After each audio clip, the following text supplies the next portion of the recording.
Ma femme est partie secrètement pour un voyage de 14 jours avec son mari de travail. À son retour, je lui ai posé une question qui l'a glacée, sais-tu quelle maladie il a? Elle a couru directement chez le médecin, mais à ce moment-là, il était déjà trop tard. J'avais les bras plongés jusqu'au coude dans le moteur de ma Mustang 87 quand j'ai entendu la BMW d'Elena se garer dans l'allée. Le ronronnement familier de l'ingénierie allemande se mêlait au bruit de talons hors de prix, claquant sur le béton. Je n'ai pas levé les yeux du carburateur que j'étais en train de remonter. Je n'avais pas beaucoup levé les yeux depuis qu'elle était rentrée de son séminaire d'entreprise il y a 3 jours. Et, l'inconnu, a-t-elle lancé. Sa voix portant cette gaieté forcée qu'elle avait perfectionnée au cours de nos 15 années de mariage. Tu joues toujours avec ce vieux tas de ferraille? J'ai essuyé mes mains sur un chiffon graisseux et je me suis enfin retourné. Elena se tenait là dans son tailleur de femme d'affaires, un porte-document dans une main, son téléphone dans l'autre, ayant tout à fait l'air de la brillante avocate qu'elle était devenue. Toujours aussi belle. Avec cette vive intelligence dans ses yeux verts qui m'avait attiré à l'université. Mais quelque chose avait changé dans ses yeux au cours des derniers mois. Quelque chose de froid et distant. Je m'occupe simplement, ai-je dit, répondant à son faux sourire par le mien. Comment s'est passée ta journée chez Morrison, Klein et Associés? Des affaires intéressantes? Elle a haussé les épaules, marchant déjà vers la maison. Les absurdités habituelles de l'entreprise. Je suis épuisé. Je crois que je vais prendre un bain chaud et me coucher tôt. Je l'ai regardée s'éloigner, remarquant comment elle évitait le contact visuel. Comment ses épaules se crispaient quand je mentionnais son cabinet d'avocat. Elena avait toujours été une très mauvaise menteuse. Ce qui rendait sa récente transformation en maîtresse de la tromperie d'autant plus impressionnante. Après qu'elle a disparu à l'intérieur. J'ai sorti mon téléphone et ouvert le dossier que je constituais depuis 2 semaines. Des captures d'écran, des relevés bancaires, des historiques de cartes de crédit, des reçus d'hôtel. Toutes les miettes qu'elle avait laissées derrière elle pendant sa retraite de 14 jours avec son collègue Mark Patterson. Mark Patterson. Même son nom sonnait comme quelque chose tout droit sorti d'un feuilleton télévisé. Associé principal du cabinet, divorcé. Conduit une Porsche 911 classique qui coûte probablement plus que ce que je gagne en 2 ans. Le genre de type qui porte des costumes italiens et parle d'accord mets et vin lors de dîner. Mondain. J'ai fait défiler les preuves sur mon téléphone. L'hôtel dans la vallée de Napa où ils étaient censés assister à une conférence juridique. Sauf que la conférence avait été annulée 2 mois plus tôt. Les reçus de restaurants romantiques pour 2 personnes. Les photos qu'Elena avait publiées sur les réseaux sociaux. Soigneusement recadrées pour cacher son compagnon. Mais montrant juste assez d'arrière-plan pour que je reconstitue leur itinéraire. La dernière pièce du puzzle était arrivée hier quand j'avais piraté le stockage en nuage d'Elena. Je n'en suis pas fier. Mes 15 années de mariage et une formation en ingénierie industrielle m'avaient suffisamment appris sur ses habitudes pour deviner ses mots de passe. Ce que j'y ai trouvé m'a retourné l'estomac. Des messages textes, des centaines. Elena et Marc planifiant leur escapade, discutant d'hôtels. Partageant des détails intimes sur leur relation. Le pire n'était pas le contenu explicite. C'était la façon désinvolte dont ils parlaient de moi. David est tellement naïf, avait écrit Elena. Il croit vraiment que je travaille tard toutes ces nuits. La réponse de Marc. Le pauvre bâtard pense probablement que tu examines des contrats au lieu d'examiner mon anatomie. Leur rire transparaissait même sous forme de texte. Il pensait que j'étais pathétique. Un chef de projet col bleu marié à une avocate de haut vol. Trop stupide pour remarquer quand sa femme le trompait juste sous son nez. Ils avaient tort sur la partie stupide. J'ai fermé le téléphone et regardé à nouveau la Mustang. Mon père m'avait donné cette voiture quand j'ai eu 16 ans, et je la restaurais depuis lors. Elena appelait toujours cela une perte de temps et d'argent. Mais travailler avec mes mains m'aidait à réfléchir, et en ce moment, j'avais besoin de réfléchir très attentivement à ce qui allait suivre. L'ancien moi aurait confronté Elena directement, aurait exigé des explications. Supplier pour une autre chance, peut-être même suggérer une thérapie de couple. L'ancien moi croyait en l'honnêteté, en la communication et au fait de résoudre les problèmes ensemble. Mais l'ancien moi n'avait pas vu ses messages textes. N'avait pas regardé sa femme depuis 15 ans se moquer de lui avec son amant. N'avait pas réalisé que la femme autour de laquelle il avait construit toute sa vie d'adulte le considérait comme rien de plus qu'un idiot utile. Le nouveau moi avait des plans différents. Avant de plonger plus profondément dans cette histoire, j'ai une petite demande. S'il vous plaît, abonnez-vous, laissez un j'aime. Commentez et appuyez sur ce bouton d'engouement pour stimuler cette chaîne afin que plus de gens puissent découvrir ces incroyables histoires Reddit. J'ai affiché les coordonnées de Marc sur mon téléphone. Trouver son adresse avait été étonnamment facile. Les avocats adorent mettre leurs qualifications et l'emplacement de leur bureau en ligne. Il vivait dans un appartement de luxe en centre-ville. Le genre d'endroit avec un portier et un service de voiturier. Le genre d'endroit dont Elena rêvait probablement pendant qu'elle était coincée dans notre modeste maison de banlieue avec moi. Demain, c'était samedi. Elena ferait la grasse matinée, puis passerait l'après-midi à son club de lecture. Ou du moins, c'est ce qu'elle me dirait. Marc serait probablement chez lui, soignant peut-être une gueule de bois du bar à vin qu'il avait visité la nuit précédente. J'ai souri en rassemblant mes outils. Elena pensait qu'elle jouait aux échecs pendant que je jouais aux dames. Elle n'avait aucune idée que j'étais sur le point de renverser tout l'échiquier. La première règle de la gestion de projet est simple. Identifiez vos objectifs, rassemblez vos ressources et exécutez votre plan avec précision. J'avais passé ma carrière à gérer des projets industriels complexes, à coordonner des équipes, à résoudre des problèmes que d'autres ne pouvaient pas gérer. C'était juste un autre projet, un projet très personnel. Je suis rentré à l'intérieur où Elena était déjà dans la salle de bain en train de faire couler son bain. Le bruit de l'eau qui coule couvrait mes pas alors que je marchais vers notre chambre et ouvrais son ordinateur portable. Elle l'avait laissé connecté, un autre signe du peu de soupçon qu'elle avait. Son calendrier indiquait une réunion avec un client demain après-midi. Mais j'avais déjà vérifié le week-end du cabinet. Personne ne travaillerait, ce qui signifiait qu'elle serait avec Marc, probablement chez lui. Célébrant probablement une autre tromperie réussie. Parfait. J'ai fermé l'ordinateur portable et me suis dirigé vers mon atelier au sous-sol. Si Elena voulait jouer à des jeux, j'allais lui montrer comment opérer un vrai stratège. Elle pensait détenir toutes les cartes parce qu'elle gagnait plus d'argent, avait fait plus d'études, évolué dans des cercles plus sophistiqués. Mais elle avait oublié quelque chose d'important à mon sujet. Quelque chose qui l'avait attirée en premier lieu à l'époque où nous étions jeunes et où elle était impressionnée par ma capacité à réparer les choses, à résoudre les problèmes, à rendre l'impossible possible. J'étais très bon dans mon travail. Et mon travail était sur le point de consister à faire regretter à Elena Patterson chaque choix qu'elle avait fait au cours des 6 derniers mois. L'eau s'est arrêtée de couler à l'étage. Elena devait être en train de s'installer dans son bain maintenant, envoyant probablement des messages textes à Marc à propos de leur plan pour demain. Riant peut-être de quelque chose d'intelligent qu'elle avait dit pour me brouiller les pistes. J'ai ouvert ma boîte à outils et commencé à sélectionner ce dont j'aurais besoin pour le projet de demain. Cela allait exiger de la précision, un bon chronométrage et une compréhension complète des faiblesses de mes cibles. Heureusement, j'étudiais ces faiblesses depuis 15 ans. Le samedi matin est arrivé gris et brumeux, un temps typique pour octobre dans l'Ohio. Elena dormait encore quand j'ai quitté la maison à 8h30. Me dirigeant ostensiblement vers la quincaillerie pour acheter des fournitures. Au lieu de cela, j'ai conduit directement jusqu'à l'immeuble de Marc en centre-ville. Le méridien était tout ce à quoi je m'attendais.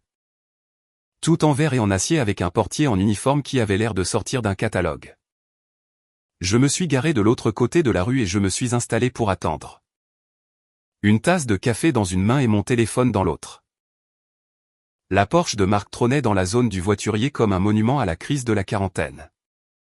Rouge cerise, en parfait état, valant probablement plus que mon salaire annuel. Le genre de voiture qu'un homme achetait quand il voulait prouver quelque chose au monde ou voler là. femme de quelqu'un d'autre. À 10.15, Marc a émergé du bâtiment vêtu d'un jean de créateur et d'un pull en cachemire. Même le week-end, l'homme avait l'air de sortir d'un magazine. Il a dit quelque chose au voiturier qui les a fait rire tous les deux. Puis s'est glissé dans sa précieuse voiture et s'est inséré dans la circulation. Je l'ai suivi à distance. Ma camionnette Ford cabossait se fondant de manière invisible dans la circulation matinale. Marc conduisait comme si la route lui appartenait. Coupant entre les voies sans mettre son clignotant. Collant quiconque osait rouler à la limite de vitesse. Le genre de conducteur qui n'avait jamais fait un jour de travail manuel de sa vie. Qui n'avait jamais eu à s'inquiéter de manquer le travail à cause d'une contravention. Il s'est garé sur le parking d'une épicerie haut de gamme en banlieue. À travers mes jumelles, je l'ai regardé charger son chariot de vin cher, de fromage importé. De fleurs fraîches. Se préparant pour un après-midi romantique avec ma femme. Mon téléphone a vibré avec un message texte d'Elena. Le club de lecture finit tard aujourd'hui. Ne m'attends pas pour le dîner. Le club de lecture, bien sûr. J'ai répondu, pas de problème. Je travaille sur la voiture de toute façon. Je t'aime. Le mensonge venait facilement maintenant. Je m'étais entraîné. Marc a terminé ses courses et a conduit jusqu'à un bar à vin appelé Vintage. Où il a rencontré deux autres hommes en costume coûteux.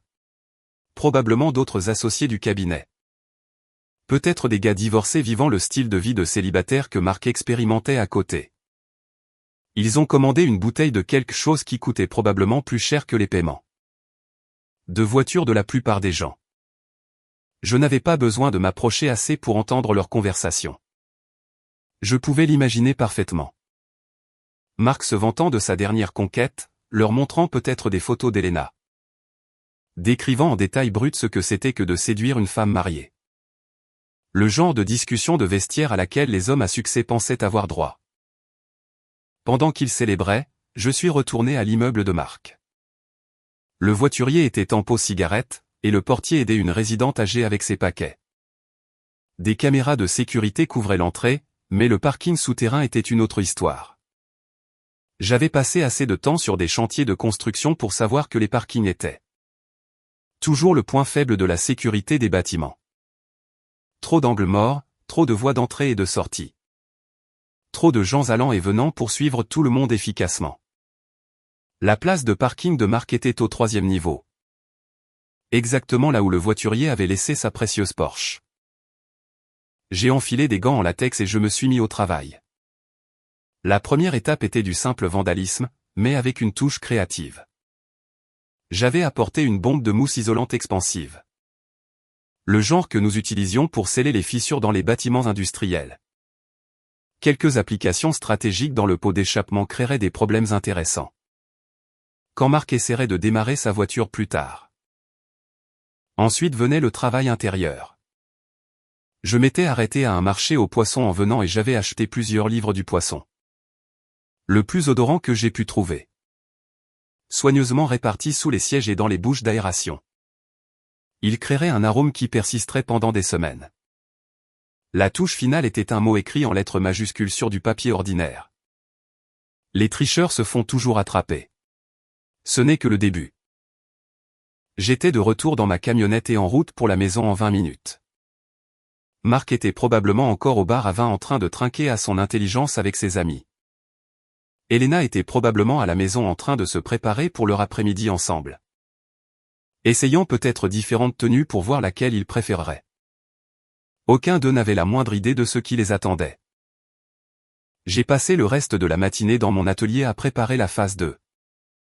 L'ordinateur portable d'Elena était toujours connecté et son calendrier affichait la fausse réunion. Client à 2.00. Cela me donnait 3 heures pour préparer la prochaine surprise. La beauté de la technologie moderne réside dans la quantité d'informations que les gens donnent. Volontairement sur eux-mêmes en ligne. Les profils de réseaux sociaux de Marc montraient ses routines quotidiennes. Ses restaurants préférés, ses habitudes du week-end. Ceux d'Elena montraient sa distance croissante par rapport à nos vieux amis. Son nouvel intérêt pour les vins chers et les galeries d'art. Des intérêts qui s'alignaient parfaitement avec ceux de Marc. Ils pensaient être discrets. Mais ils diffusaient en réalité leur liaison à quiconque savait comment chercher. J'ai créé un nouveau compte de courrier électronique et j'ai envoyé un message à l'ex-femme de Marc, que j'avais trouvé grâce à des registres publics. Le divorce avait été finalisé il y a 6 mois, et selon les documents judiciaires, elle avait invoqué des différends irréconciliables. Mais l'accord de divorce suggérait qu'il y avait plus que cela. J'ai pensé que vous seriez intéressé de savoir que Marc a repris ses vieilles habitudes. Ai-je écrit.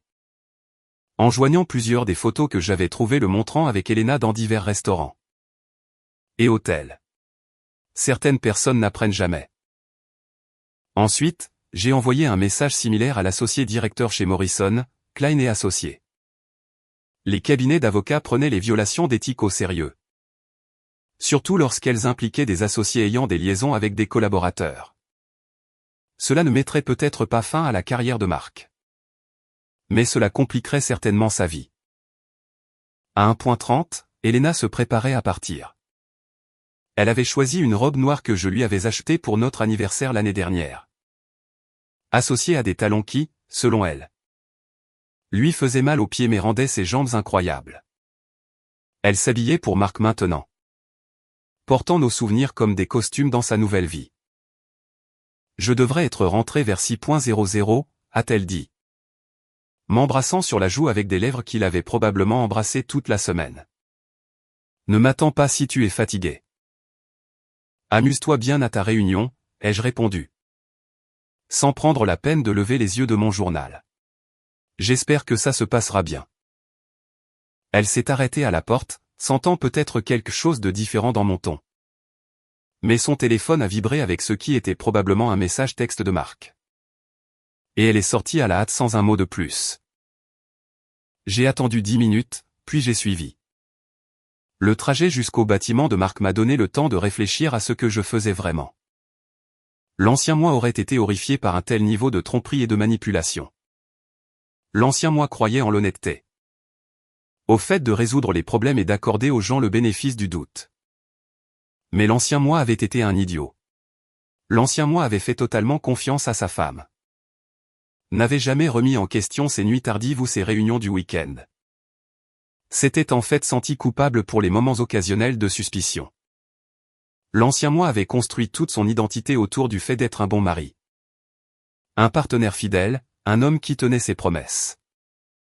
L'ancien moi avait disparu maintenant, remplacé par quelqu'un de plus dur, de plus intelligent et de beaucoup moins indulgent. La BMW d'Elena était déjà dans la zone de stationnement des visiteurs quand je suis arrivé. À travers la façade en verre du bâtiment, je pouvais la voir dans le hall, appelant probablement Marc pour qu'il la laisse monter. Elle avait l'air nerveuse, excitée, coupable.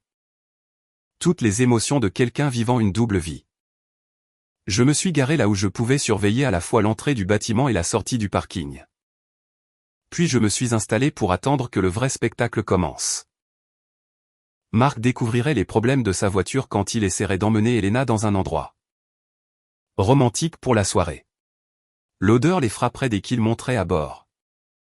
Et les problèmes de moteur les bloqueraient dans le garage. Ils appelleraient probablement une dépanneuse. Se disputeraient peut-être pour savoir à qui la faute. Se demanderaient certainement qui aurait pu faire une telle chose. Mais ce n'était que l'acte d'ouverture.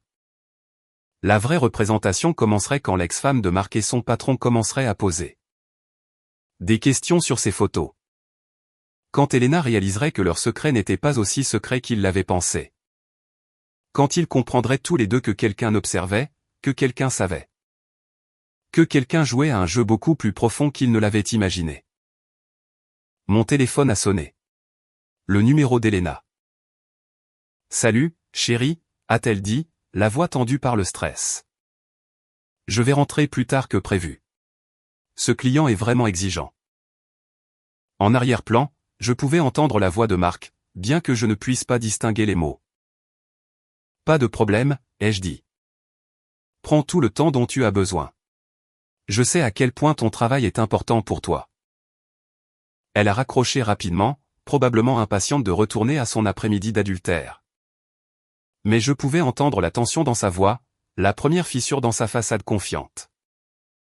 Le jeu ne faisait que commencer, et je gagnais déjà. Dès le lundi matin, les premières fissures apparaissaient. Elena est descendue prendre le petit déjeuner en ayant l'air de ne pas avoir bien dormi.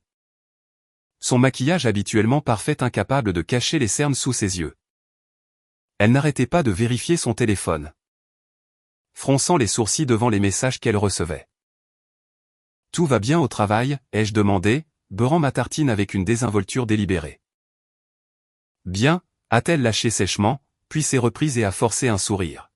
« Juste des drames de bureau. Tu sais ce que c'est. » Je savais exactement ce que c'était. L'ex-femme de Marc avait apparemment fait bon usage de ces photos que je lui avais envoyées. Selon les sites de potins qui suivaient l'actualité juridique locale, elle avait déposé une motion pour réviser leur accord de divorce, affirmant qu'il avait commis une fraude en cachant des actifs et des relations pendant leur procédure. Pendant ce temps, l'associé directeur chez Morrison Klein et associés avait programmé une réunion avec Marc pour cet après-midi. Officiellement, il s'agissait de maintenir les normes professionnelles et d'éviter les conflits d'intérêts. Officieusement, le bruit se répandait déjà dans la communauté juridique que Mark Patterson était en difficulté. Le téléphone d'Elena a encore vibré. Elle y a jeté un coup d'œil et son visage a pâli. « Je dois y aller » a-t-elle dit, attrapant son porte-documents et se dirigeant vers la porte. « Je ne sais pas quand je serai à la maison ce soir. » Elle était partie avant que je puisse répondre, laissant son café intact et son petit déjeuner à moitié mangé. La femme qui se targuait de contrôle et de sang-froid commençait à s'effondrer. J'ai fini mon petit déjeuner et j'ai conduit jusqu'au travail, où j'avais mon propre drame à gérer. En tant que chef de projet chez Hartwell Industriel, j'avais l'habitude d'éteindre des incendies et de résoudre des problèmes complexes sous pression. Mais aujourd'hui, c'était différent. Aujourd'hui, c'était moi qui créais les problèmes au lieu de les résoudre. Mon assistante, Jennifer, a frappé à la porte de mon bureau vers 10:00. « Il y a une femme ici pour vous voir » a-t-elle dit. Elle dit que c'est personnel. L'ex-femme de Marc était plus jeune que ce à quoi je m'attendais. Probablement dans la trentaine avec une sorte d'élégance discrète qui vient de l'ancienne fortune, plutôt que du nouveau succès. Elle s'est présentée comme Catherine Patterson et a demandé si nous pouvions parler en privé. « Je voulais vous remercier pour ces photos » a-t-elle dit une fois que Jennifer eut fermé la porte. « Et vous faire savoir que vous n'êtes pas le seul à qui Marc a fait du mal. » Elle a ouvert son sac à main et a sorti un épais dossier. « Je documente ces liaisons depuis 2 ans. Votre femme n'est pas sa première. Et elle ne sera pas sa dernière. Les hommes comme Marc voient le mariage comme un défi à surmonter, pas comme un engagement à respecter. J'ai étudié les photos qu'elle m'a montrées. Marc avec différentes femmes dans différents restaurants, hôtels, lieux de vacances. Toujours le même schéma. Endroit cher, femmes mariées, tromperies élaborées. Elena n'était que sa dernière conquête dans une longue série de victoires sur les mariages d'autres hommes. « Que voulez-vous de moi » ai-je demandé. « De l'aide » a-t-elle dit simplement. Marc a détruit ma vie parce qu'il se croyait intouchable, riche, prospère, charmant. Qui croirait une ex-femme amère plutôt qu'un avocat respecté? Mais maintenant nous sommes deux personnes qui savent ce qu'il est vraiment. Elle a laissé ses coordonnées et des copies de certaines de ses preuves. Après son départ, je me suis assis dans mon bureau, fixant les photos, comprenant pour la première fois qu'Elena ne me trompait pas simplement. Elle était utilisée par un prédateur qui avait perfectionné l'art de détruire les mariages. Cette réalisation aurait dû me faire ressentir de la pitié pour elle. Au lieu de cela, elle m'a rendu encore plus en colère. Elena était assez intelligente pour voir à travers le jeu de Marc si elle l'avait voulu. Elle avait choisi de croire ses mensonges parce qu'il la faisait se sentir spéciale, désirée, valant plus que la vie ordinaire qu'elle avait construite avec moi. Mon téléphone a sonné. Le numéro d'Elena. « David, nous devons parler » a-t-elle dit sans préambule. « Peux-tu rentrer à la maison pour le déjeuner ? Tout va bien ? Juste, s'il te plaît, j'ai besoin de te voir. » Je l'ai trouvée dans notre salon, portant toujours ses vêtements de travail. Mais ayant l'air échevelé d'une manière qui ne lui ressemblait pas du tout. Elena avait toujours été méticuleuse sur son apparence. Utilisant son image professionnelle comme une armure contre le monde. Il y a des rumeurs qui circulent à mon sujet au travail. A-t-elle dit sans me regarder directement.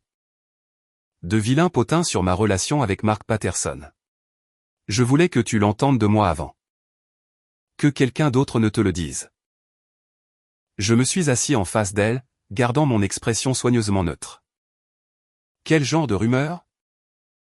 Les gens disent que nous avons une liaison. Elle a ri, mais cela sonnait forcé. C'est ridicule, bien sûr. Mark et moi travaillons ensemble sur plusieurs dossiers. Et je suppose que certaines personnes ont mal interprété notre relation professionnelle.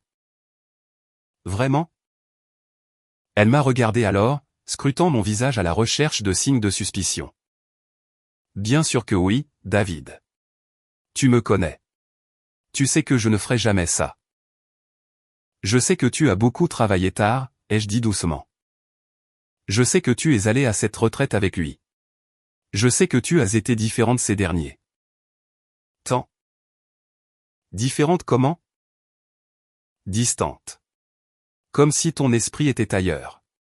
Sur quelqu'un d'autre. Le sang-froid d'Elena s'est légèrement fissuré. C'est exactement ce dont j'avais peur. Les rumeurs empoisonnent tout. Te rendant méfiant à mon égard alors que tu devrais me soutenir. C'est moi la victime ici. David. Ces gens essaient de détruire ma réputation parce qu'ils sont jaloux de mon succès. C'était une performance magistrale.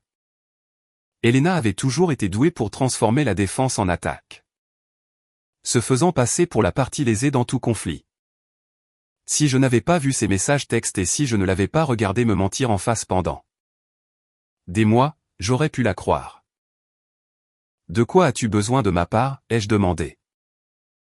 Le soulagement a inondé son visage. Fais-moi juste confiance. Ignore tous les potins que tu entends et crois que je te dis la vérité. Peux-tu faire ça? Bien sûr, ai-je dit, me penchant pour lui prendre la main. Nous sommes une équipe, Elena. Nous l'avons toujours été. Elle a serré mes doigts et, l'espace d'un instant. J'ai vu une lueur de la femme que j'avais épousée. Celle qui avait cru en nous, en notre avenir ensemble, en la vie que nous construisions. Mais ensuite, son téléphone a vibré avec un autre message et le moment a disparu.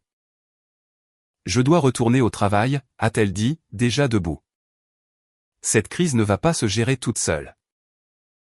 Après son départ, je suis resté seul dans notre salon, entouré de 15 années de souvenirs partagés. Des photos de mariage, des souvenirs de vacances. Les débris accumulés d'une vie construite ensemble. Elena se battait pour préserver sa double vie, pour nous garder à la fois moi et Mark. Pour avoir le beurre et l'argent du beurre. Elle n'avait aucune idée que j'avais 3 longueurs d'avance sur elle. Que pendant qu'elle se démenait pour contenir une crise. Je préparais déjà la prochaine phase de son éducation. J'ai ouvert mon ordinateur portable et commencé à taper un courriel à chaque associé chez Morrison. Klein et associés. L'objet disait « Préoccupations éthiques concernant Mark Patterson et Elena Morrison ». Dans le corps du texte, j'ai exposé tout ce que je savais sur leur liaison, avec documentation. Photos et chronologie de leur tromperie à l'appui. J'ai expliqué comment ils avaient utilisé les ressources de l'entreprise pour des voyages personnels. Comment ils avaient violé les politiques du cabinet concernant les relations entre associés. Collaborateurs. Comment leur comportement avait créé un environnement de travail hostile pour les autres employés. Puis j'ai programmé l'envoi du courriel à 9h00 du matin demain. Juste avant la réunion hebdomadaire des associés. Elena pensait qu'elle combattait des rumeurs et des potins.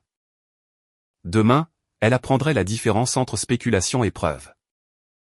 Elle découvrirait que sa vie professionnelle soigneusement construite était tout aussi vulnérable que son mariage. Et elle commencerait à comprendre que le mari qu'elle avait qualifié d'ignorant et de pathétique était en fait l'adversaire le plus dangereux qu'elle ait jamais affronté. J'ai fermé l'ordinateur portable et je suis retourné travailler sur la Mustang. Le moteur tournait enfin doucement, toutes les pièces fonctionnant en parfaite harmonie. Contrairement à mon mariage, c'était quelque chose que je pouvais réellement réparer. Mais la destruction, j'étais en train de l'apprendre, pouvait être tout aussi satisfaisante que la réparation. Le courriel a atteint Morrison, Klein et associé à exactement 9:00 mardi matin. Juste comme je l'avais prévu. À 9:30, Elena m'appelait dans un état hystérique. David, quelque chose de terrible s'est produit, sanglotait-elle au téléphone. Quelqu'un a envoyé des mensonges à mon sujet à tout le monde au cabinet. D'horribles mensonges sur Marc et moi. Ils disent que nous avons une liaison. Que nous avons utilisé l'argent de l'entreprise pour des voyages personnels. Tout est inventé. Mais ils prennent cela au sérieux. Ralenti, ai-je dit, bien que mon cœur battait à tout rompre de satisfaction. Qui ferait une chose pareille? Je ne sais pas. Peut-être l'ex-femme de Marc ou quelqu'un qui est jaloux de ma carrière. Mais David, ils m'ont suspendu en attendant une enquête. Ils ont gelé mon accès au dossier. Ma messagerie électronique, tout. 15 années de travail. Et ils me traitent comme une criminelle à cause de quelques potins anonymes. Anonymes. Si seulement elle savait. Je rentre à la maison, ai-je dit. Nous allons régler ça ensemble. J'ai trouvé Elena faisant les 100 pas dans notre cuisine comme un animal en cage. Son téléphone collé à l'oreille alors qu'elle parlait en chuchotements urgents à quelqu'un. Ou probablement à Marc. Elle a raccroché quand elle m'a vu et s'est effondrée dans mes bras. Son sang-froid professionnel avait finalement volé en éclats. Ils détruisent ma vie, a-t-elle chuchoté contre mon épaule. Tout ce pourquoi j'ai travaillé, tout ce que j'ai construit. Disparu à cause de mensonges et de rumeurs. Je l'ai tenue pendant qu'elle pleurait. Caressant ses cheveux et murmurant de douces paroles rassurantes.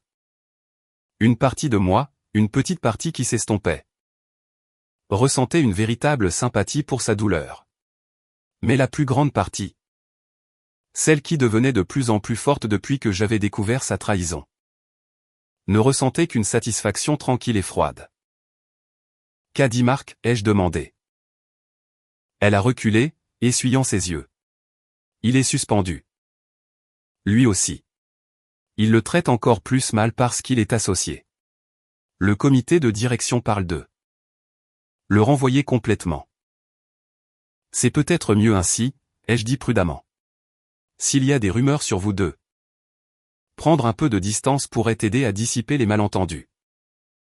Les yeux d'Elena ont brillé avec quelque chose qui ressemblait à de la panique.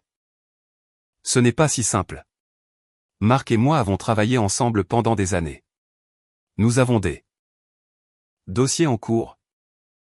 Des clients qui ont spécifiquement demandé notre collaboration. Nous séparer maintenant nuirait à nos deux carrières.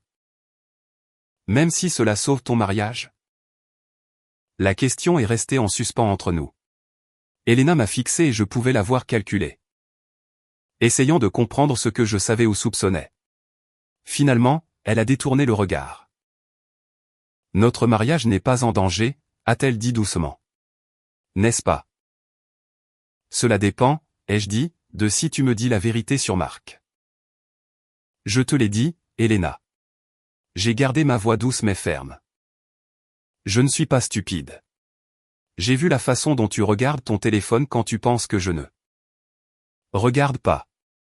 J'ai remarqué combien de nuits tardives tu as travaillé. Combien de réunions le week-end tu as eu. J'ai vu les relevés de cartes de crédit pour des restaurants où je ne suis jamais allé, des hôtels où je n'ai jamais séjourné.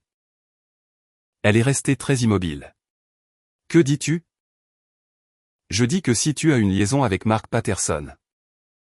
Ce serait le bon moment pour me le dire avant que je ne le découvre d'une autre manière. Pendant un instant, j'ai cru qu'elle allait vraiment avouer. Son visage a traversé une douzaine d'émotions différentes, la peur, la culpabilité, la défiance. Le calcul, mais à la fin, elle a choisi de s'enfoncer dans ses mensonges. Je ne peux pas croire que tu m'accuses d'une chose pareille, a-t-elle dit, la voix se durcissant. Après 15 années de mariage. Tu penses que je jetterais tout par la fenêtre pour une petite romance de bureau? Tu penses que je suis si superficiel, si égoïste? Je pense que tu es humaine, ai-je dit. Je pense que Marc est charmant et a du succès. Et il te fait ressentir des choses que je ne te fais peut-être plus ressentir. Je pense que tu t'es laissé emporter dans quelque chose qui te semblait excitant et nouveau. Et maintenant cela échappe à tout contrôle. Elena a étudié mon visage, cherchant des signes de ce que je savais vraiment. Et si je l'étais, hypothétiquement, que ferais-tu? Je voudrais savoir pourquoi, ai-je dit honnêtement. Je voudrais comprendre ce que j'ai fait de mal. Ce que nous pourrions faire pour réparer cela. Je voudrais me battre pour notre mariage au lieu de simplement le regarder mourir. Elle s'est légèrement adoucie, entendant peut-être la douleur sincère dans ma voix. David, Son téléphone a sonné. Le nom de Marc est apparu sur l'écran, et juste comme ça, le moment a été rompu. Elle a regardé le téléphone, puis moi, déchiré entre ces deux mondes. Réponds, ai-je dit. Il a probablement peur, lui aussi. Vous devriez vous soutenir mutuellement à travers cette crise. Elle a répondu à la 4e sonnerie. Marc, oui, je lui ai parlé de la suspension. Non, il ne l'est pas. Comment ça, plus de preuves? J'ai regardé son visage se vider de ses couleurs alors qu'elle écoutait ce que Marc lui disait. Sa main libre a agrippé le comptoir de la cuisine si fort que ses jointures sont devenues blanches. Comment est-ce possible, a-t-elle chuchoté. Nous avons été si prudents. D'accord, oui, je te rejoins. À l'endroit habituel. Elle a raccroché et s'est tournée vers moi avec des yeux désespérés. Je dois y aller. Marc a découvert qui a répandu ses mensonges sur nous. Nous devons trouver un moyen de riposter. Elena, ai-je dit alors qu'elle se dirigeait vers la porte. Quoi qu'il se passe, quoi que tu aies fait, nous pouvons surmonter ça. Mais seulement si tu es honnête avec moi. Elle s'est arrêtée, la main sur la poignée de porte. Pendant une seconde, j'ai cru qu'elle allait enfin me dire la vérité. Au lieu de cela, elle a dit « Je t'aime, David. Quoi qu'il arrive d'autre. Souviens-toi que je t'aime vraiment. » Puis elle est partie. Me laissant seul avec les ruines de notre conversation et la satisfaction de savoir que la phase 3 était sur le point de commencer. Je lui avais donné de multiples occasions d'avouer, de tout dire, de choisir notre mariage plutôt que sa liaison. Elle avait choisi Marc à chaque fois. Maintenant, elle allait devoir vivre avec les conséquences de ce choix. J'ai ouvert mon ordinateur portable et j'ai commencé à rédiger la prochaine série de courriels. Cette fois, les destinataires seraient le club de lecture d'Elena, nos voisins. Nos anciens amis d'université. Tous les membres de notre cercle social qui nous considéraient encore comme le couple parfait.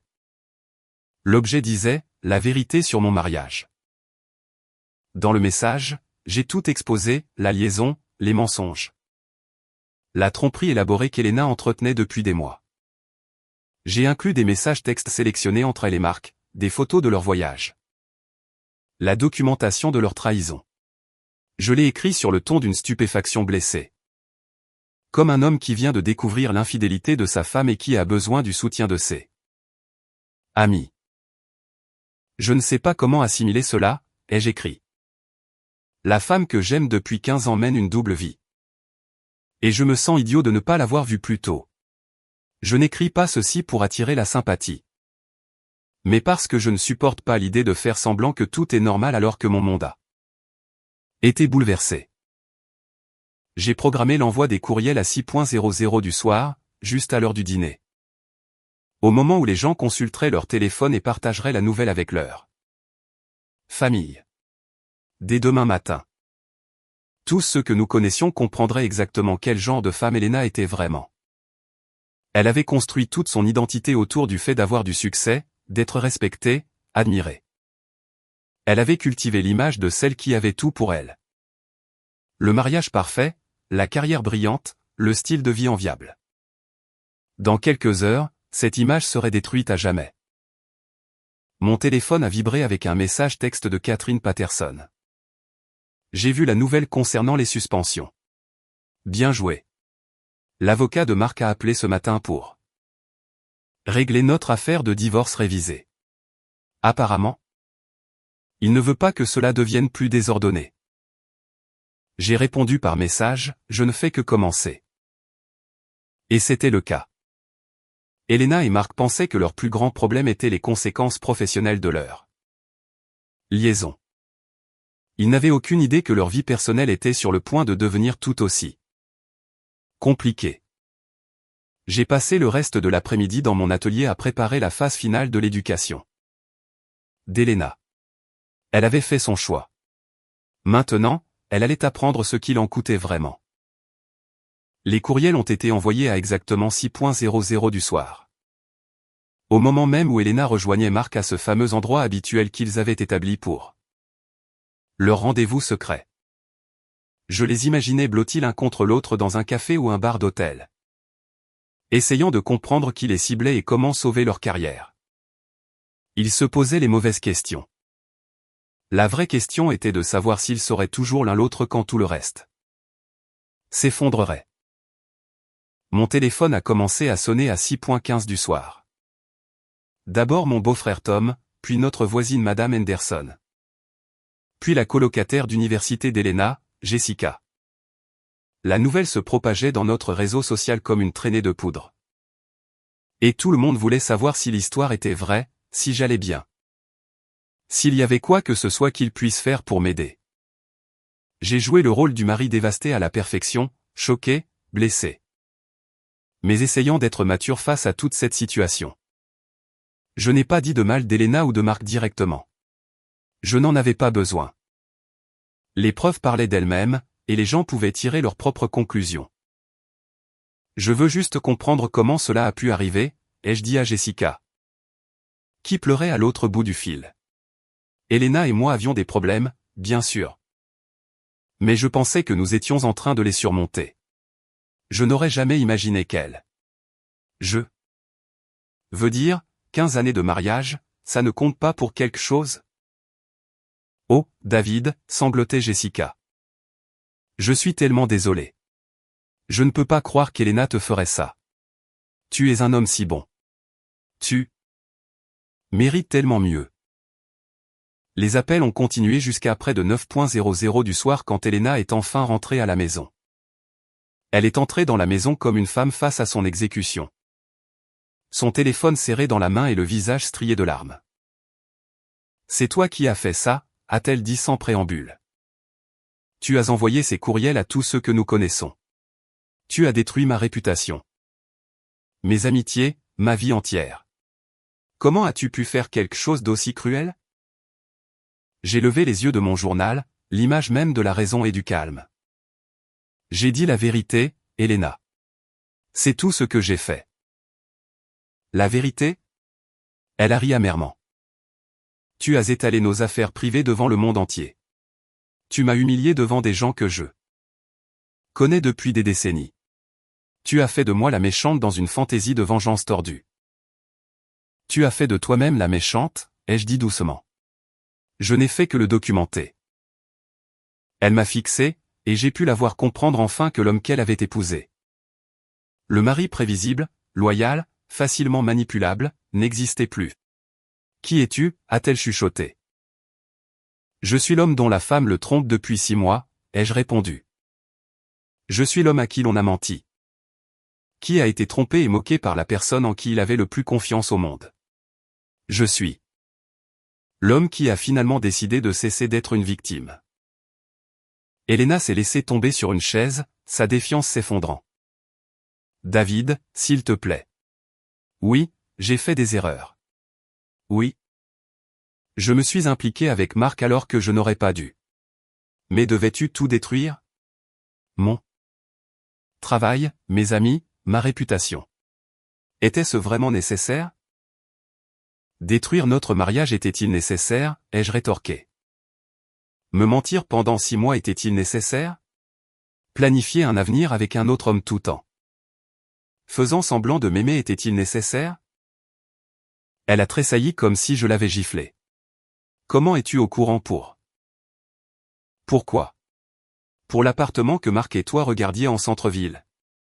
Pour les vacances que vous planifiez pour Noël? Sur le fait que tu lui as dit que tu allais me demander le divorce après. Les fêtes pour ne pas gâcher les réunions de famille. Elena a pâli. Ces détails se trouvaient dans certains des messages textes les plus récents que j'avais trouvés. Des conversations sur leur avenir ensemble une fois qu'ils se seraient tous les deux extirpés d'eux. Leurs situations actuelles. Tu m'as espionné, a-t-elle dit d'un ton accusateur. J'ai essayé de comprendre pourquoi ma femme était devenue une étrangère, ai-je corrigé. Veux-tu savoir ce qui m'a fait le plus mal? Ce n'était pas la liaison en elle-même. Les gens font des erreurs. Les mariages traversent des périodes difficiles. C'était la façon dont tu parlais d'eux. Moi avec lui. Comment tu riais de moi? Tu te moquais de moi, tu me traitais comme un idiot pathétique qui méritait d'être trompé. Des larmes coulaient sur son visage maintenant. Je n'ai jamais voulu que tu voies ces messages. C'était juste. Nous ne faisions qu'évacuer notre frustration.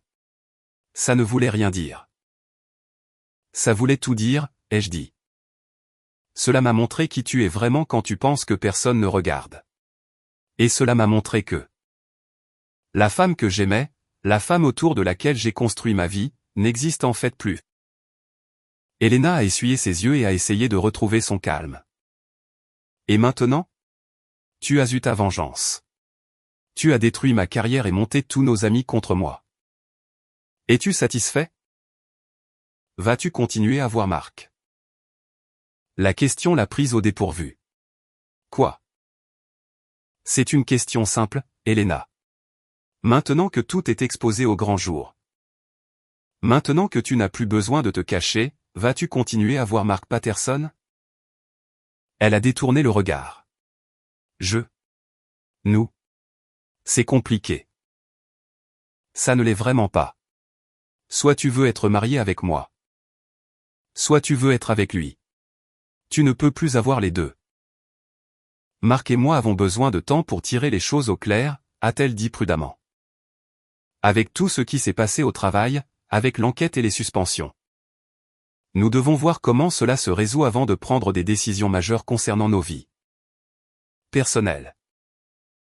J'ai hoché la tête lentement. Donc, tu le choisis. Je ne choisis personne pour le moment. J'essaie de sauver ce qu'il reste de ma carrière et de ma vie. Ta vie avec lui? Elle a alors croisé mon regard, et j'ai vu un éclair de l'ancienne Elena. La femme ambitieuse et calculatrice qui avait gravi les échelons dans une profession dominée par les hommes en étant plus intelligente et plus dure que tous ceux qui l'entouraient. Oui, a-t-elle dit simplement. Ma vie avec lui. Au moins, elle était enfin honnête. Je me suis levé et j'ai marché vers la fenêtre, regardant notre rue de banlieue tranquille. Les voisins étaient probablement tous en train de parler de nous en ce moment. Partageant les potins, prenant parti. Se demandant comment ils avaient pu rater les signes de l'effondrement de notre mariage. Il y a autre chose que tu devrais savoir, ai-je dit sans me retourner. L'ex-femme de Marc documente ses liaisons depuis des années. Tu n'es pas sa première conquête. Elena. Tu n'es que la dernière d'une longue lignée de femmes mariées qu'il a séduites et rejetées. Ce n'est pas vrai. Catherine Patterson a des photos, des reçus. Des témoignages d'autres femmes. Marc a un schéma opératoire. Et tu y corresponds parfaitement. Qui a du succès, marié. Vulnérable à l'attention d'un homme de pouvoir. Il a probablement utilisé avec toi les mêmes répliques qu'il a utilisées avec toutes les autres. La voix d'Elena était toute petite quand elle a parlé. Tu mens. Je me suis retourné pour lui faire face. Appelle Catherine et demande-lui toi-même. Son numéro est dans l'annuaire. Ou mieux encore? Interroge Marc sur Rebecca Chen ou Amanda Foster ou Jennifer Walsh. Demande-lui combien d'autres mariages il a détruits pour le sport. 1. Les noms l'ont frappé comme des coups physiques. Je pouvais la voir les reconnaître. Se rappelant probablement que Marc les avait mentionnés en passant. Rencontrant peut-être même certaines d'entre elles lors d'événements du cabinet. Il m'aime, a-t-elle chuchoté. Il aime la traque, ai-je corrigé. Il aime le défi de prendre quelque chose qui appartient à quelqu'un d'autre. Mais une fois une fois que l'excitation s'estompe, il passera à la conquête suivante. Exactement comme il l'a toujours fait. Elena s'est levée brusquement. Je n'ai pas à écouter ça. Tu essaies juste de me blesser parce que tu es en colère. J'essaie de t'éviter de faire la plus grande erreur de ta vie, ai-je dit. Mais si tu veux apprendre à la dure, c'est ton choix. Elle s'est dirigée vers les escaliers, probablement pour faire un sac et partir chez Marc. Au bas de l'escalier, elle s'est arrêtée. Pour ce que ça vaut, a-t-elle dit sans se retourner. Je t'ai vraiment aimé autrefois, avant que tout ne devienne si compliqué. Je sais, ai-je répondu. C'est ce qui rend tout cela si tragique. Elle est montée à l'étage et je l'ai entendue s'activer dans notre chambre. Ouvrant des tiroirs et des placards. 20 minutes plus tard, elle est redescendue avec une valise et sa sacoche d'ordinateur portable. Je resterai chez Marc jusqu'à ce que nous trouvions ce qui va suivre, a-t-elle dit. Mon avocat vous contactera concernant les papiers de séparation. Elena, les jeux appelaient alors qu'elle atteignait la porte. Quand tout cela s'effondrera, et ce sera le cas. Ne reviens pas ici chercher le pardon. Certains ponts ne peuvent pas être reconstruits une fois qu'ils ont été brûlés. Elle m'a regardé une dernière fois, son visage étant un mélange de défi et d'incertitude. Peut-être que certains ponts méritent d'être brûlés. Puis elle est partie, me laissant seule dans la maison que nous avions partagée pendant 15 ans. J'ai marché à travers les pièces vides, regardant toutes les photos et tous les souvenirs de notre vie ensemble. Demain, je les décrocherai probablement, je les emballerai. Je commencerai le processus d'effacement d'Elena de mon existence quotidienne. Mais ce soir, je me suis juste assis dans mon atelier et j'ai travaillé sur la Mustang. Le moteur ronronnait maintenant, toutes les pièces fonctionnant en parfaite harmonie. Cela avait demandé des mois de travail patient. Une attention minutieuse aux détails et la volonté de remplacer les pièces cassées qui ne pouvaient pas être réparées. Certaines choses pouvaient être réparées. D'autres devaient être reconstruites à partir de zéro. Et certaines choses, comme mon mariage avec Elena Morrison, devaient simplement être autorisées à mourir pour que quelque chose de mieux puisse prendre leur place. Mon téléphone a vibré avec un message texte d'un numéro inconnu. J'ai vu les nouvelles concernant ta femme. Si jamais tu veux prendre une bière et compatir au sujet des conjoints infidèles, appelle-moi. Mike, le frère de Catherine. J'ai souri et enregistré le numéro. Il était peut-être temps de commencer à construire de nouvelles relations au lieu de pleurer les anciennes. Elena avait fait son choix. Maintenant j'étais libre de faire le mien. Le moteur de la Mustang bourdonnait en arrière-plan alors que je commençais à planifier le prochain chapitre de ma vie. Un chapitre qui n'incluait pas une femme infidèle ou les ruines de promesses brisées. Pour la première fois depuis des mois, je me sentais sincèrement optimiste quant à l'avenir.